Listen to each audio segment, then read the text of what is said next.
मैं जनाब रियासत अली पंजाबी जबान जो व्लॉग बनाने लगे जनाब, क्योंकि ये पंजाबी दास्तान का हिस्सा है। तो इस वास्ते मैं सोचा कि अज का व्लॉग जो पंजाबी जबान च बनाया जाए। इस वक्त मैं आया हुआ जी मिर्जे साहबां की कबर उत्ते, जिहड़ी कि साडी मशहूर लोक दास्तान आ, जिहदा कि किस्से कहानियां असीं बहुत सुनते आ रहे हैं, बचपन तो सुनते आ रहे हैं। और 300-400 साल पुरानी तारीख है जी। ए मेरे पिछे मिर्जे साहबां का दरबार है जी। पिछे जनाब जो बोर्ड नज़र आ रहा दरखत जी, यह दरखत की बड़ी तरीखी हैसीयत हैगी है जी। मेरे नाल मेरे चंद दोस्त आए हुए हैं जी, जिहड़े कि एक दोस्त साहब गाइड का काम करनगे जी, सारा कुछ तुहानूं दस्सणगे। वो छपड़ी है जी जिथे खान शमीर के कुत्ते आके वड़ गए थे जी। भाई साहब साढ़े नाल आए ने जनाब इस्लामाबाद तो। भाई साहब भी इस्लामाबाद तो तशरीफ लै रहे जी। फैसलाबाद वैसे कहते इन्हों का कपड़े का कारोबार है जी। हाँ जी, ये चौधरी रमज़ान साहब का नाम है जी।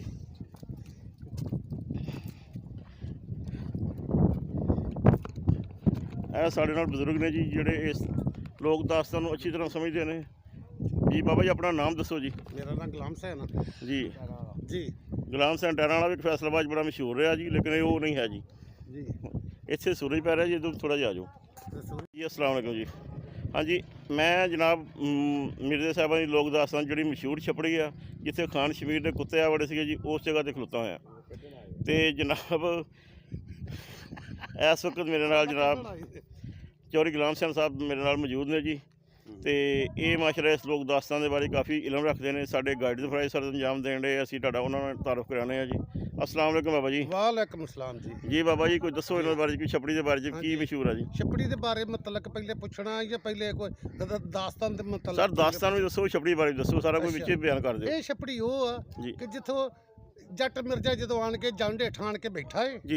ते उत्थे कुत्ते खान शमीर दे विच आन बड़े ने। अच्छा जी। साहबां ने दूरों वेख के आख्या मिर्जा कुत्ते खान शमीर दे आए ने ते इत्थे असीं चले चलीए। हाँ जी। उन्हां कहा साडी इत्थे आखिरी मंजिल आ। हाँ जी। ये साडी आखिरी मंजिल आ जी। ਤੇ ਉੱਥੇ ਮਾਤਰੇ ਲਵਾਰ ਨੇ ਬੋਲੇ ਕਿ ਕੁੱਤੇ ਖਾਨ ਸ਼ਮੀਰ ਦੇ ਜਿਹੜੇ ਛੱਪੜੀ ਆਣ ਬੜੇ, ਉਹਨਾਂ ਪੀਤਾ ਨਹੀਂ ਪਾਣੀ ਰੱਜ ਕੇ ਕਰਲੇ ਕੰਨ ਖੜੇ, ਉਹਨਾਂ ਲੈ ਲਈ ਬਹੁਤ ਸ਼ਿਕਾਰ ਦੇ ਜਿਹੜੇ ਸਿੱਧੇ ਡੰਡੇ ਆਣ ਚੜੇ। जी जी जी। ਸਾਰੇ ਕਮਾਓ ਉਹ ਵੀ ਦੋਸਤ ਆਏ ਹੋਵੇ।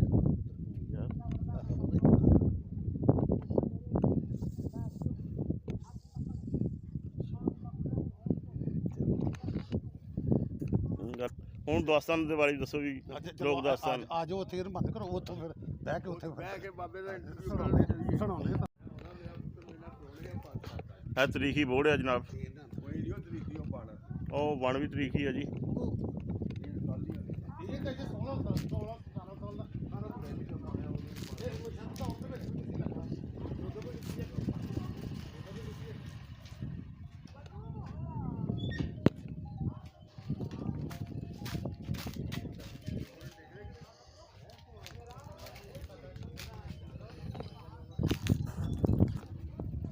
ਨੌਸ਼ਰੀ ਪਾਕ ਦੀ ਦੁਆ ਜੀ।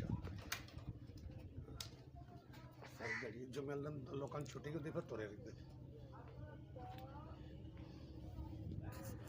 जी।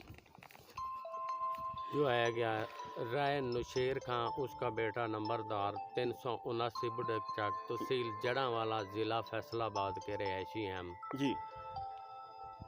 उसका बेटा राय नुशेर खां 1949 MLA पाकिस्तान फौरन बनने तो बाद MLA बन गए जी जी जी। नंबरदार भी थे जी।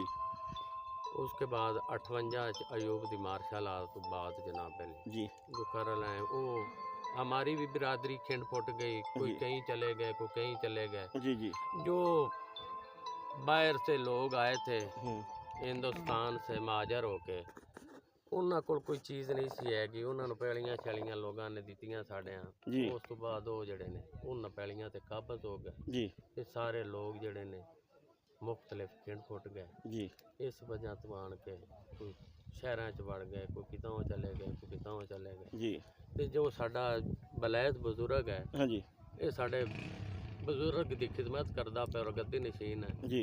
असी ਇਹਦੇ ਭਰਪੂਰ ਮਸ਼ਹੂਰ ਹੈ ਕਿ ਸਾਡੇ ਠੀਕ। ਬਜ਼ੁਰਗ ਦੀ ਹਾਂਜੀ ਖਿਦਮਤ ਕਰਦੇ ਨੇ। ਖਿਦਮਤ ਕਰ ਰਿਹਾ ਸਾਡੀ ਤਰੀਖੀ ਵਿਰਸੇ ਨੂੰ ਸੰਭਾਲ ਕੇ ਰੱਖਿਆ ਹੋਇਆ ਇਸ ਨੇ ਤਰੀਕ ਇਸ ਨੂੰ ਨੂੰ ਸੰਭਾਲ ਕੇ ਚਲਾਈ ਰੱਖਿਆ ਜਾਂਦਾ ਹੋਇਆ ਔਰ ਸਾਡੀ ਤਰੀਕ ਨੂੰ ਹਾਂਜੀ। ਬਹਾਲ ਕੀਤਾ। ਜੀ ਕਿਉਂਕਿ ਅਸੀਂ ਸਾਡੀ ਇਹਨਾਂ ਦੇ ਤਾਬੇਦਾਰ ਹਾਂ। ਸਾਡੀ ਤਰੀਕ 'ਚ ਮਿਰਜ਼ਾ ਸਾਹਿਬਾਂ ਦਾ ਕਿਰਦਾਰ ਇੱਕ ਬਹੁਤ ਅਜ਼ੀਮ ਕਿਰਦਾਰ ਗਿਣਿਆ ਜਾਂਦਾ ਜੀ ਬਹੁਤ ਅਜ਼ੀਮ ਹੀਰ ਰਾਂਝੇ ਦਾ ਗਿਣਿਆ ਜਾਂਦਾ ਜੀ ਜੀ, ਸੋਹਣੀ ਮਹੀਵਾਲ ਦਾ ਸਾਡੇ ਪੰਜਾਬ ਦੀਆਂ ਤਿੰਨੇ ਜੀ, ਹੈਗੀਆਂ ਇਸੇ ਜੀ ਤਰ੍ਹਾਂ, ਇਸੇ ਇਹ ਤਰ੍ਹਾਂ। ਤਿੰਨੇ ਲੋਕ ਦਾ ਸਾਡੇ ਪੰਜਾਬ ਦੀਆਂ ਜੀ ਜੀ ਔਰ ਇਸੇ ਤਿੰਨੇ ਦਾਸਤਾਨਾਂ ਰਾਵੀ ਔਰ ਚਨਾਬ ਦੇ ਉੱਤੇ ਹੋਈਆਂ ਹੈਗੀਆਂ ਜੀ। ਜਨਾਬ ਬਿਲਕੁਲ ਠੀਕ ਹੈ ਜੀ ਜੀ ਇਸੇ ਤਰ੍ਹਾਂ। ਹਾਂਜੀ ਔਰ ਚੌਥੀ ਦਾਸਤਾਨ ਸੱਸੀ ਪੁੰਨੂ ਉਹ ਤੇ ਚਲ ਜਾਂਦੀ ਹੈ ਸਰ ਬਲੋਚਿਸਤਾਨ ਤੋਂ ਚਲੇ ਬਲੋਚਿਸਤਾਨ ਹੈ ਜੀ। ਬਲੋਚਿਸਤਾਨ ਚਲੇ ਜਾਂਦੀ ਹੈਗੀ ਆ ਜੀ ਠੀਕ ਸਾਰੇ ਯਾਨੀ ਕਿ ਆਸ਼ਿਕਾਂ ਦੀ ਜਿਹੜੀ ਲੜੀ ਆ 4 ਵੱਡੇ ਆਸ਼ਿਕ ਸਾਡੇ ਪਾਕਿਸਤਾਨ 'ਚ ਹੋਏ ਹੈਗੇ ਨੇ ਪਾਕਿਸਤਾਨ। ਲੈਲਾ ਮਜਨੂ ਤੋਂ ਇਲਾਵਾ ਜੀ ਜੀ ਤੇ ਲੈਲਾ ਮਜਨੂ ਵੀ ਪਾਕਿਸਤਾਨ 'ਚ ਹੋਈ ਆ ਤੇ ਉਸ ਤੋਂ ਇਲਾਵਾ ਜਨਾਬ ਜਿਹੜਾ ਸ਼ੀਰੀ ਫਰਿਆਦ ਦਾ ਹੁੰਦਾ ਵਾ ਉਹ ਤੁਰਕੀ ਦਾ ਕਿਰਦਾਰ ਹੈਗਾ ਜੀ ਕਿਹਦਾ ਜੀ? ਉਹ ਤੁਰਕੀ 'ਚ ਪੈਦਾ ਹੋਇਆ ਸ਼ੀਰੀ ਫਰਿਆਦ ਠੀਕ ਬੜਾ ਬਹੁਤ ਬਾਕੀ- ਮਜ਼ਾ ਆਇਆ ਤੁਹਾਡੇ ਨਾਲ ਮੁਲਾਕਾਤ ਬਾਕੀ ਕਰਕੇ ਜੀ ਤੁਹਾਡਾ, ਹਾਂਜੀ ਅੱਲਾਹ ਤਾਲਾ ਤੁਹਾਨੂੰ ਕਾਮਯਾਬ ਕਰੇ ਜੀ ਸਾਡੇ ਹੱਕ 'ਚ ਦੁਆ ਕਰਨਾ ਜੀ ਇਨਸ਼ਾ ਅੱਲਾਹ ਤਾਲਾ ਇਨਸ਼ਾ ਅੱਲਾਹ ਹਾਂਜੀ। ਤਾਲਾ ਜੀ ਅਸਲਾਮ ਵਾਲੇਕੁਮ ਸਰ ਵਾਲੇਕੁਮ ਅਸਲਾਮ